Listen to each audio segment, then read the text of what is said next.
చక్కని సీతకి అరచేత గోరింట ఇంత చక్కని చుక్కకి ఇంకెవరో మొగుడంట. రామ చక్కని సీతకి ఉడత వీపున వేలు విడిచిన పుడమి అల్లుడు రాముడే. ఎడమ చేతన శివుడి విల్లును ఎత్తిన రాముడే. ఎత్తగలడా సీత జడను తాళి కట్టే వేళలో.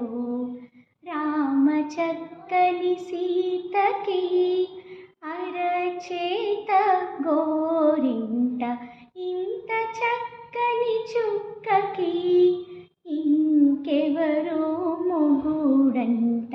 రామ చక్కని సీతకి నీల గగన ఘన విచలన ధన నిజా శ్రీరమణ. మధుర వదన నలిన నయన మనవి వినరారా.